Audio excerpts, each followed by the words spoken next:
Welcome to Spring LIB. We're going to be looking at the magnetic field of a sheet of current. But before we get to that, let's talk a little bit about current distributions or current densities.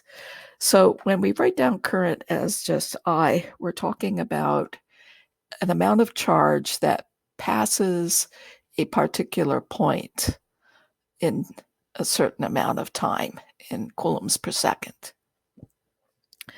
But what if that charge is smeared out over a two-dimensional surface or even throughout a three-dimensional volume? Then we talk about current density K is the amount of current per unit length. And that happens with a current sheet, which you can imagine made up of individual wires that are each carrying current. So over here, I have a current sheet, and you can imagine that the current sheet is divided into strips, each of which is carrying a current I, and the total current is I per unit length times whatever length that you are incorporating. Okay, and likewise, there is a three-dimensional current J, which is I per unit area. And the idea is that you have current going through individual pipes that make up a three-dimensional structure. But here, instead of breaking up that current sheet into individual wires, what we're really thinking about is that the sheet has a stationary charge, surface charge on it, and the whole sheet is moving. And it works the same way. Seriously, you have charges that are moving on a two-dimensional structure, and they are moving past a certain line over time. So K can be written simply as sigma times velocity. And if we want to give it a vector, the current is flowing in the direction of the velocity, depending on the sign of the current density. So it's moving with the velocity if you have positive charge. It's moving the opposite way if you have negative charge.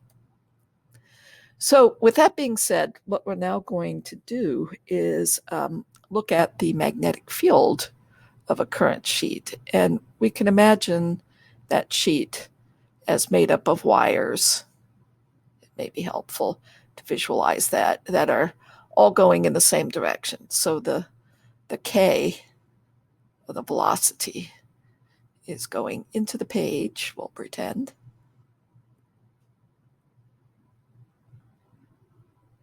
And what Ampere's law says is that the magnetic field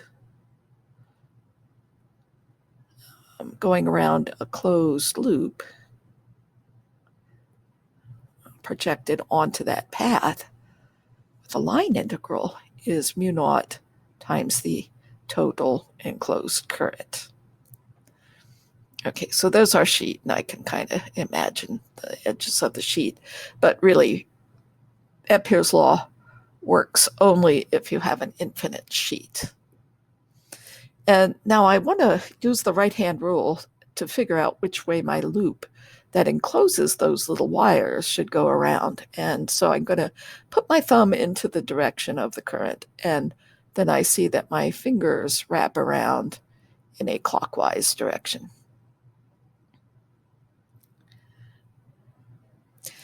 And this is similar to if you had a single wire. What you know is that the magnetic field would circulate around that wire in circles going in a clockwise fashion as well. What's different about the current sheet is adjacent wires are going to cancel the magnetic field on the sides. And so the only place that there's a magnetic field projected onto the loop is above and below. and it's going to be parallel to the loop.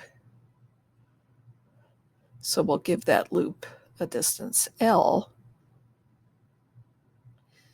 and our projection of that magnetic field onto that loop is twice B times L is mu naught times the current enclosed. And here we're going to be using the linear density K times L. So, imagine each of those carrying a current, and you have L of them.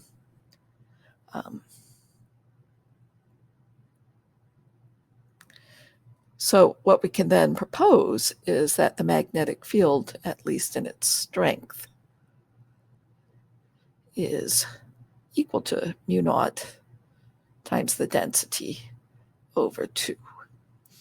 And we can replace our K with sigma B, magnitude, sorry. No vector needed for magnitude, divided by 2. And we would get our direction from the right-hand rule and the sign of the sigma.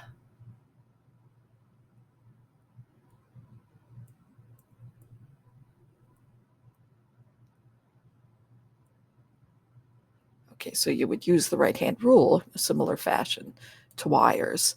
So here, let's say that the conveyor belt is going into the page.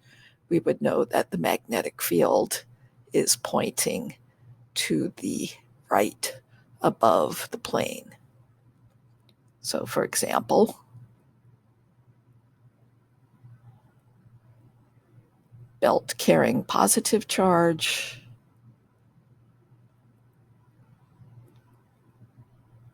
into page, into screen or page. B above the belt points to the right. And of course, the opposite direction underneath.